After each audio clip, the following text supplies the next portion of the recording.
Okay, so yeah,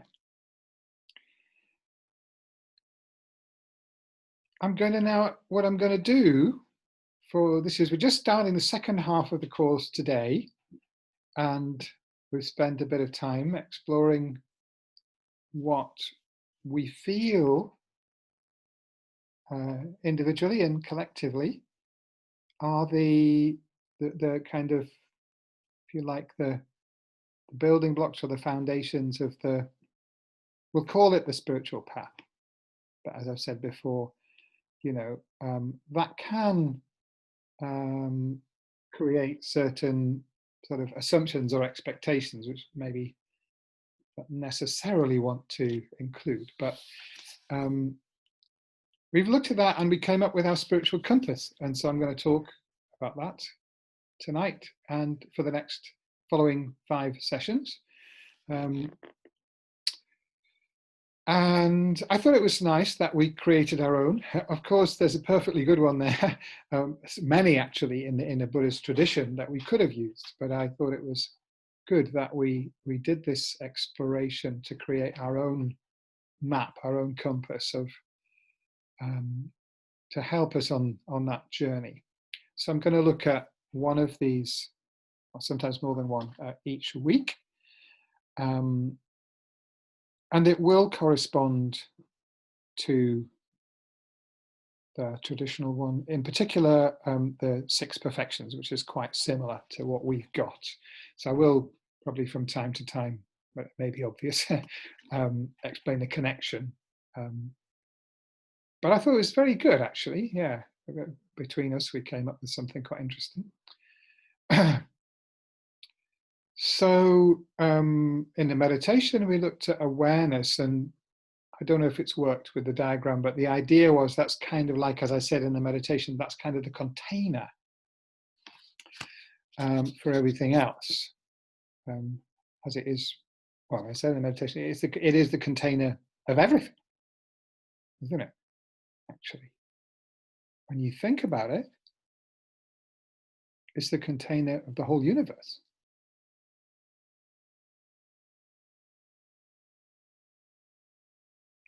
Everything there is that we can know about, we know about through awareness in one form or another. It appears to us in awareness.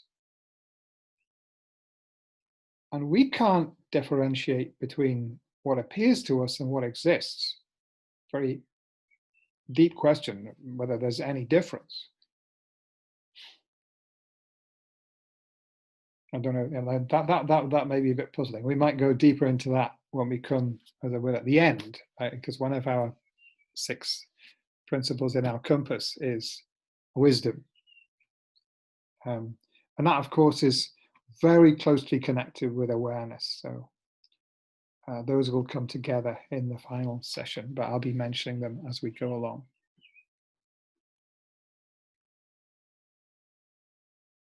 Awareness is also, in one way, is who we are or what we are. We think that we are this or that. I have a lot of kind of ideas and images, so I have, and everyone has, of who I am, who you are. Actually, it's not consistent. Sometimes I think as if I'm my body. Sometimes I think as if I'm my emotions or my history or my personality. Different things. Excuse me one moment. I have to let the cat in. There's nothing I can do. Sorry.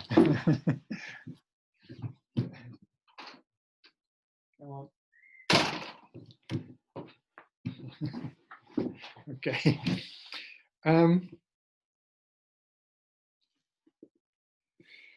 But in a way, the bottom line is all of those things are my awareness of myself and my relationship to everybody else and the world is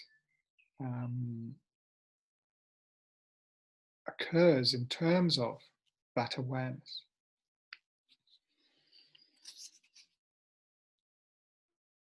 There are a lot of different ways to approach and answer or not answer this question, who am I, what am I?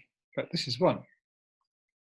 It's very fundamental, kind of maybe the most fundamental aspect of our basic nature is that we are aware, and everything that happens to us, everything that we do occurs within that container of awareness.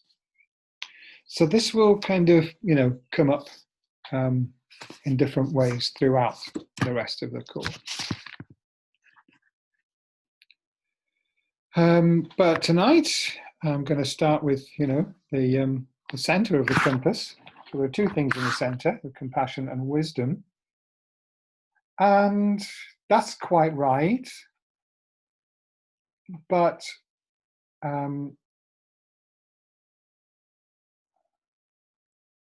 most of the time, I think, it's helpful to think of compassion as the center. Compassion is the heart of the path, of this path. There are different paths. And here, although I'm presenting it in this hopefully more contemporary way, it is the Mahayana Buddhist path that I'm really talking about. But I wanted to strip away whatever was inessential. Well, this isn't part of the inessential, the trappings, as somebody called it, and Venerable Rabina was quite sort of acerbic about that. Trappings.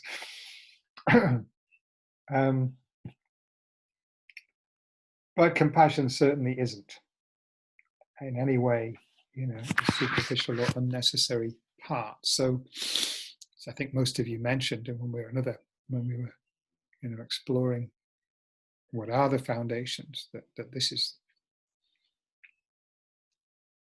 I'm going to say it's the heart of the path.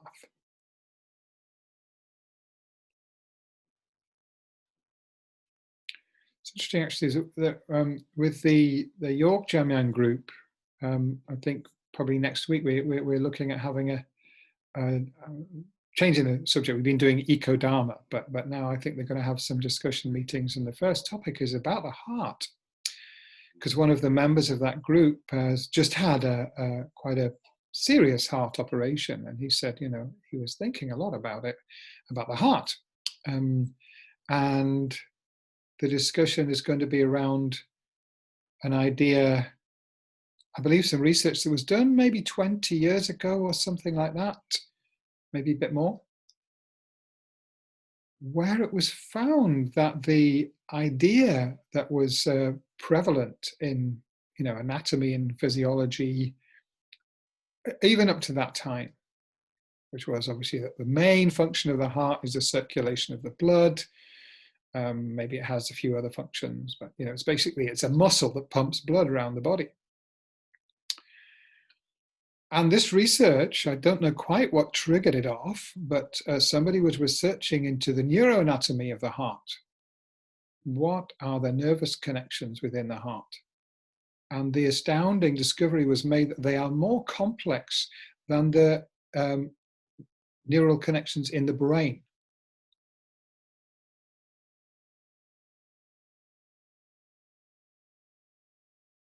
So something is going on down there. It's a famous saying, isn't there? The heart has its reasons that reason knows nothing of.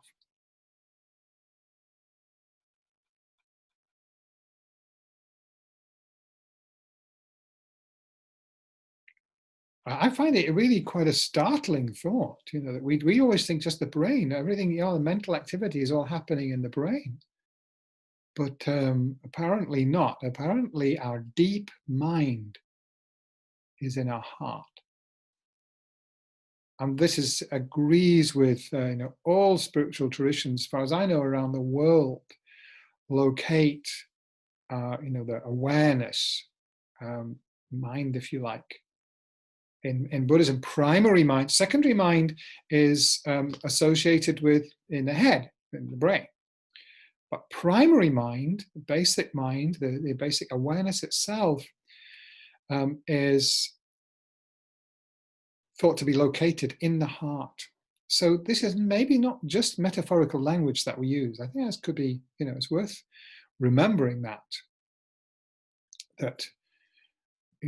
perhaps our brain is a more functional organ that, helps us to handle the practicalities of life.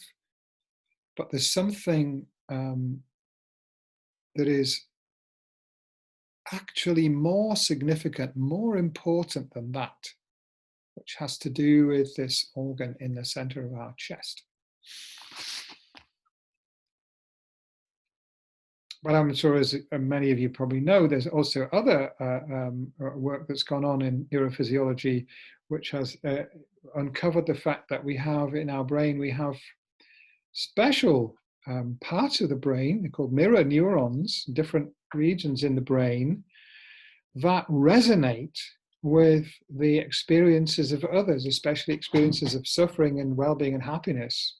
When we're in the presence of somebody who's undergoing suffering, we experience, the similar patterns of neural activity happening in the brain, and it's been shown. This does correlate with our ability to empathize and have compassion for other people, or not just people, of course. One of my kind of hobby horses at the moment is the animals and the suffering of the animals. I'm probably going to talk a bit more about it, actually, because I think it's interesting. Yeah. Anyway, so we have a capacity for compassion, for essentially being able to see, to notice, to be aware of how things and events and situations are affecting other people, that they're experiencing distress, suffering, or happiness, contentment, whatever, that their emotional reactions to those situations, and not only to be aware of that, but to be concerned about it in the same or similar way to the way that we're concerned about our own well-being and our own distress and our own suffering. Which, as His Holiness the Dalai Lama often points out, this is one of the very most fundamental things about being a sentient being, being a living being.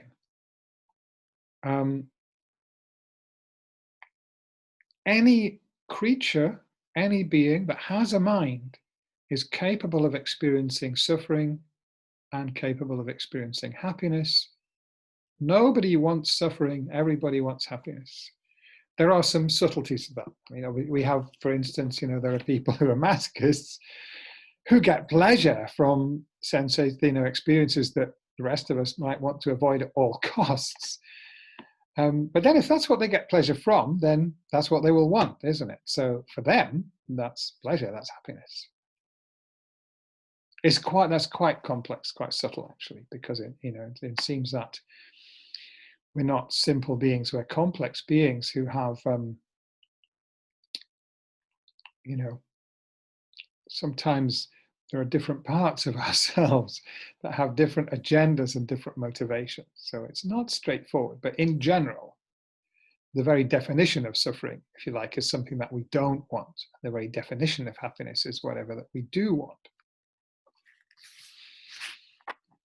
So there are people who, it would seem, are constitutionally incapable of compassion. They just don't have that faculty within their being.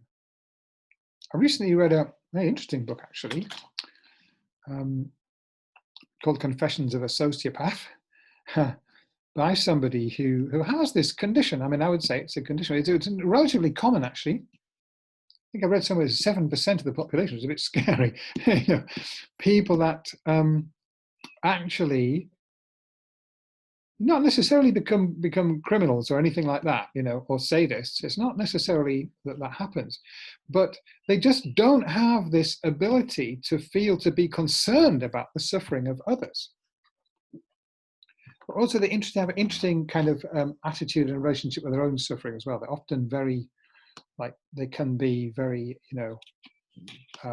casual or indifferent to their own suffering as well, which is interesting. But basically, it is present in, well, normal humans, nearly all, and in many animals, certainly most mammals, birds as well. I think it's maybe not so much in fish. I don't know, how far down the chain it goes. But remarkable acts of compassion are seen amongst mammals and birds. So it's a very basic thing.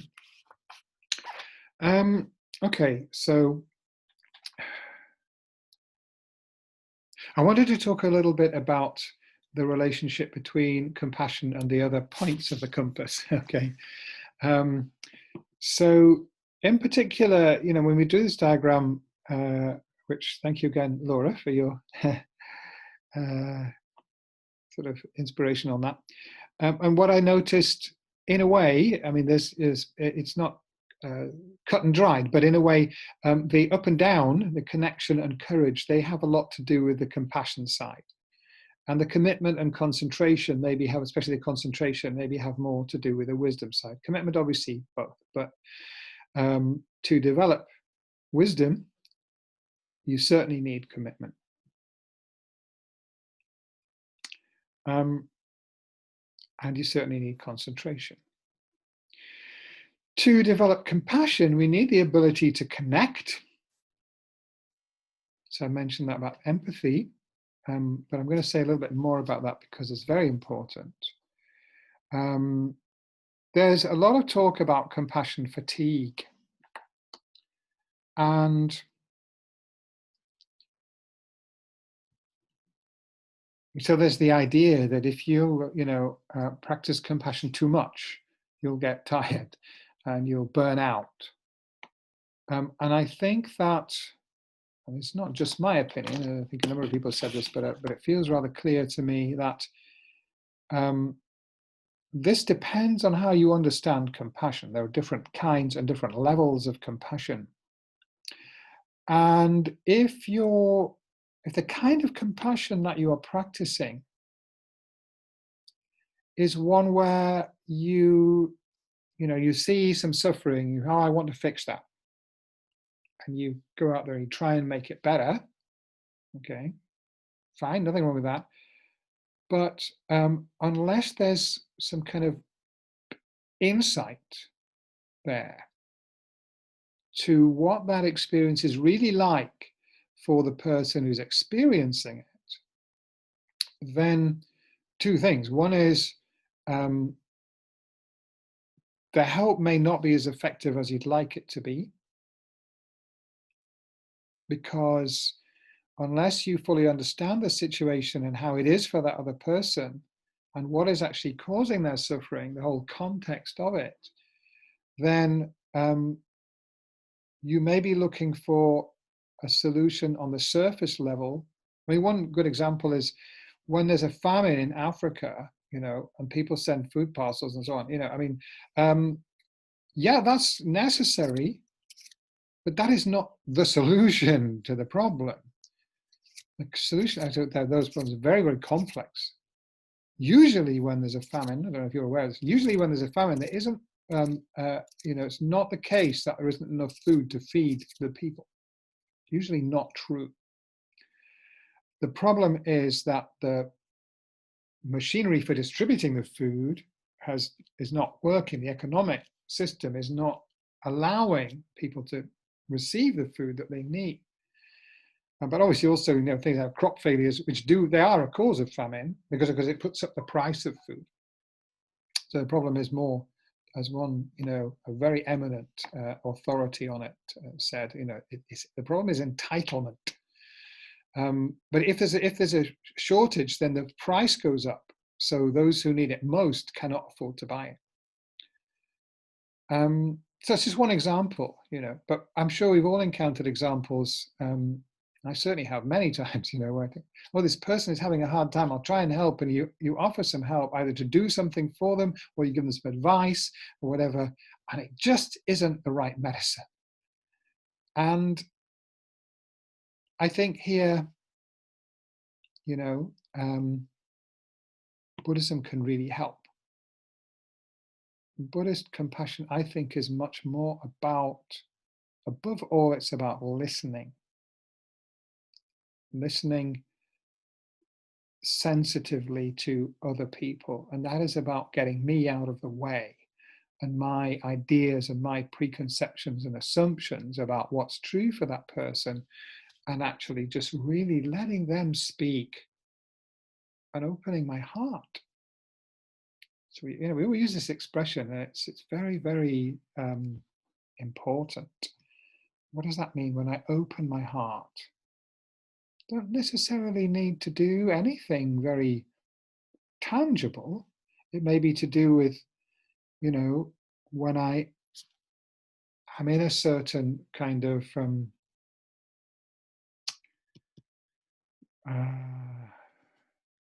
state of emotional receptivity, let's call it, that the other person can see that in my face and know that maybe they're safe to say what's bothering them, or they feel a connection.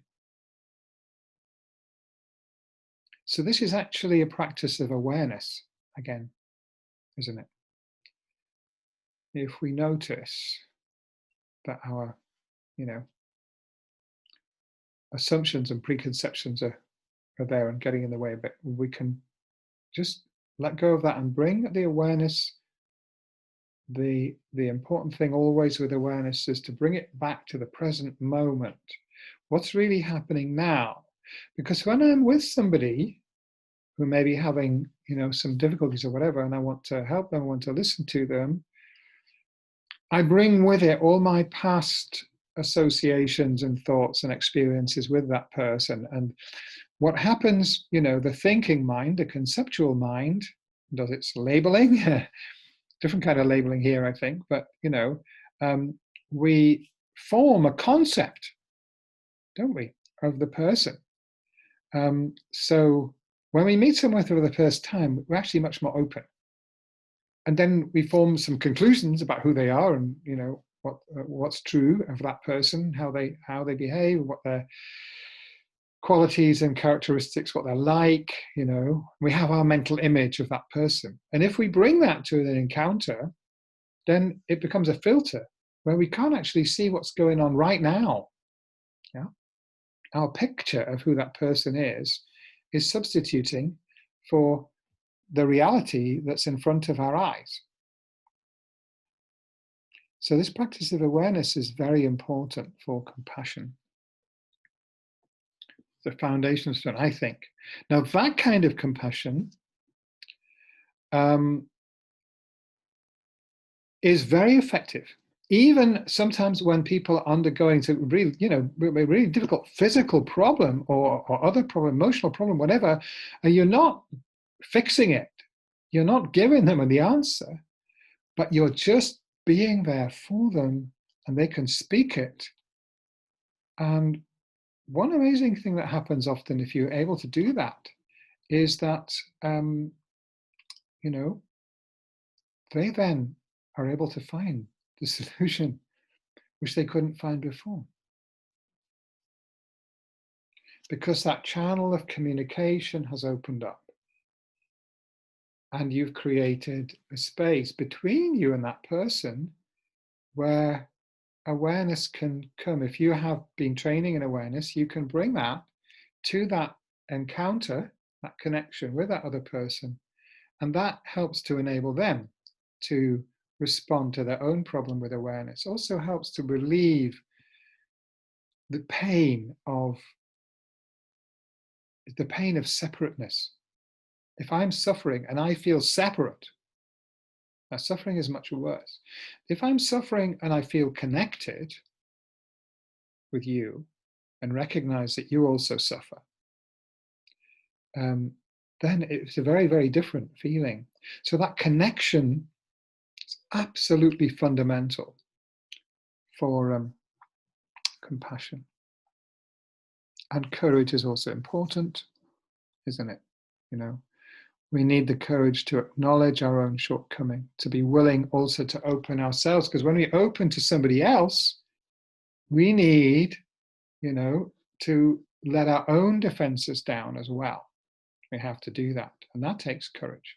Sometimes it takes a lot of courage. So courage and connection are connected, I think, and they're part of compassion. And awareness and wisdom, as we've been seeing, you know, getting the ego out of the way. This is very much, you know, the wisdom side, as I said, you know, seeing our own true nature is also learning to see what our nature isn't, how our false sense of our own identity gets in the way of our own well-being and our ability to relate to others.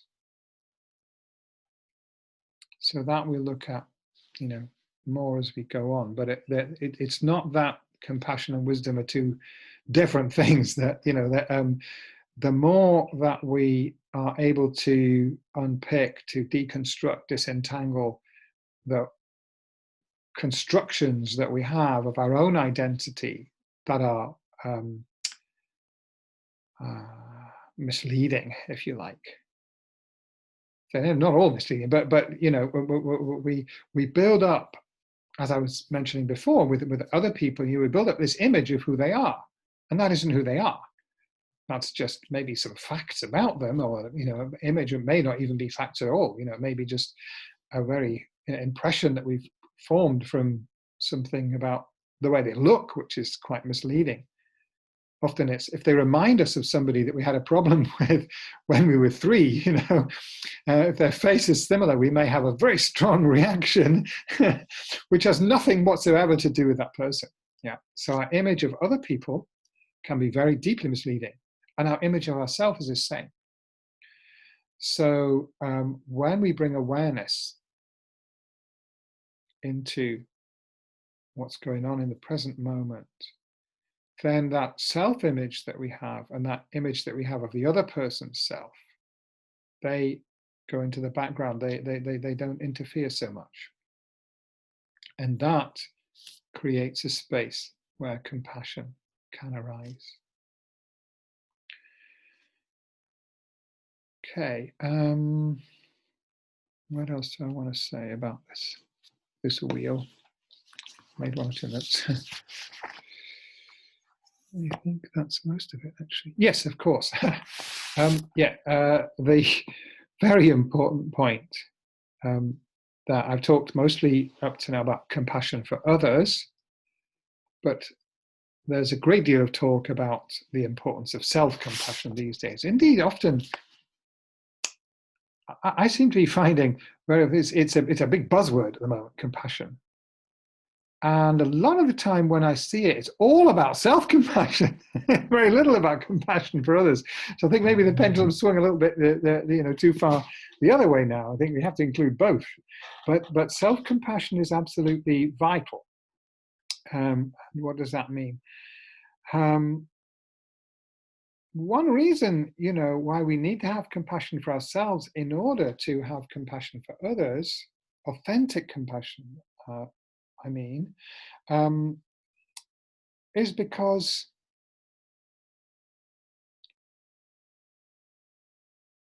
compassion, as I mentioned before, really kind of almost as a definition, it's about having the same concern for someone else's well-being or suffering as I have for my own.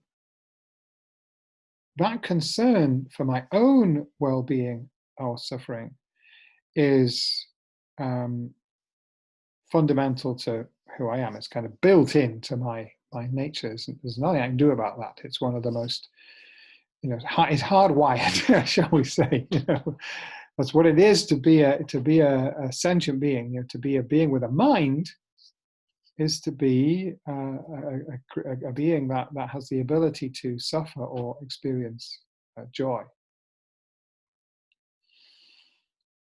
And so if I'm not, if there's something not functioning well about my concern for my own well-being or suffering, then I cannot use that to manifest concern for somebody else's well-being. Also, if I'm not doing what's needed to maintain my own well-being, then that interferes with my ability, all of my functioning. Actually, I can't.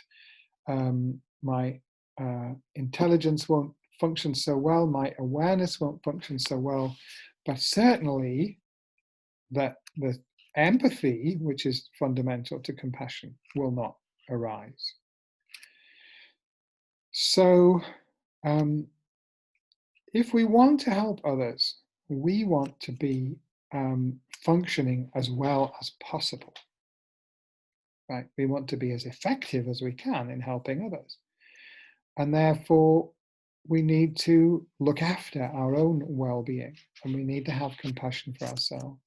And also, in order to have insight, which, as we've seen, is very important for effective compassion, we need to have insight into ourselves. We're going to get nowhere if we don't have that. So, with some people, the question that sometimes comes up in Buddha's teachings is, do I have to sort of become enlightened before I can go out and help others? And usually the right answer to that is, oh no, of course you can go out and help others, but your ability to help them will expand as you move closer to enlightenment. That's all very true. For some people, the answer might be, yes, better to do that. If you don't have insight into who you are and what is the source of your own difficulties, you may be just going out there and creating havoc. And it happens, people with very, sort of goodwill go out and trying to help people and actually doing the opposite because they don't have enough self-awareness to understand, how to help, and they wade in with both feet. So we have to be aware of that, that risk and not take on situations which are too. I did it recently. I tried to help somebody, put a lot of effort into helping a person, and found out in the end I couldn't and had to let go. So yeah, and that's a learning. I probably won't make exactly the same mistake next time. I'll be aware of where my own limitations lie and where I can be effective and where I can't. Often where I can be most effective is if someone is experiencing something where I've had a similar experience. So I find this a very useful thought, actually, because when we go through something that's really difficult, I think, what a silver lining. Why did I have to go through this? That's one answer that we can always give, actually. Not that we want to seek out those very difficult experiences, but if I have been through a very difficult experience, then I'm certainly not going to be the only person that's been through an experience like that. And I will then have a very different ability to help that other person. I can listen to them and understand what they're saying on a much deeper level. Sometimes even than if I've had a professional training, as a therapist or whatever, if I've really experienced that type of thing myself, I may be able to, first of all, give that person tremendous comfort just by sharing that I share that experience and I know from experience what they're going through. Therapists may be very good, but may not be able to do that. Anyway, I just find it a comforting thought when things get particularly difficult. So self-compassion, extremely important. And yeah, so there was a couple of things in the chat. I'm just going to have a quick look and see. Yeah. So Lindsay asked this question, David, is the heart chakra actually in the heart or is it more central, as in the central channel? Yeah, so the heart chakra I'm sure most of you have come across that. Probably, perhaps most of you know what it is, but I'll explain it anyway in case anyone's not quite clear. So I was talking about the heart in the usual sense, this organ in the body, the anatomical heart, and it's slightly to the left, of the center line of the body and so on. Whereas the heart chakra is not part of the anatomy in the usual sense. It can't be found when you dissect somebody. It's part of the subtle body. The subtle body is not made of kind of ordinary matter. It's made of something like energy, similar to light energy possibly. And in the subtle body, one of the main sort of elements of that is that there are 3 so-called energy channels, which are like tubes that go from the forehead to the crown of the head and then down, right down to the base of the spine and then to the sex organ. And then there's one that goes all of that, and then the 2 which are to the side, which come from I think basically from the nostrils up to the crown and then down alongside this central channel to the level of the navel. And energies in the subtle body travel through those channels, and as they travel in different ways, we have different experiences. So these energy currents, energy winds, as they're called, are correlated with the mental experiences that we have. And at various points along the central channel, there are these centers, energy centers called chakras. And from there, more energy channels radiate out throughout the body. So there's a system of 72,000 different energy channels. So the heart chakra is one of they're all very important, all of those. There's 6 or 7, depending on the different systems. There's 6, 7, or 8, or sometimes 5 chakras. All of them are very important energy centers, but the heart chakra is one of the most important. So in terms of where how the subtle body is described, that is right in the central line of the body, and it's a little bit behind probably where the physical heart is. But I think it's important to remember, that location is a location in terms of the subtle body. So the fact that the heart chakra is there and the physical heart is in a slightly different place, I don't think that means that the heart chakra is not very, very strongly associated with the heart itself. I think they're very close.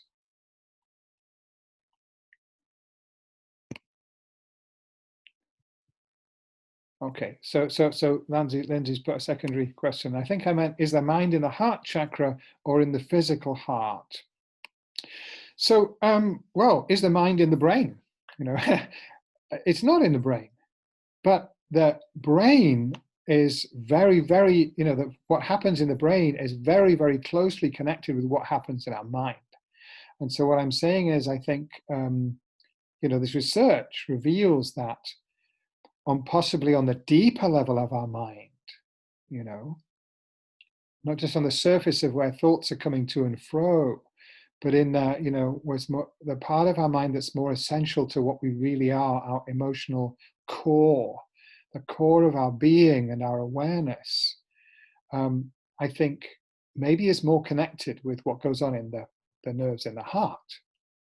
But you can say that, in terms of the subtle body, you wouldn't say that the mind is in the heart chakra. You would say the heart chakra is very important in terms of what happens in the mind, but the mind itself is said to move to whichever location in the body the attention goes to. So we can bring our attention to the heart chakra and then the mind is there, or we can bring it to the throat or the brow or the other chakras. Okay, so hope that's clarified that question. But thank you for that question. And we'll pause there for a bit of more questions.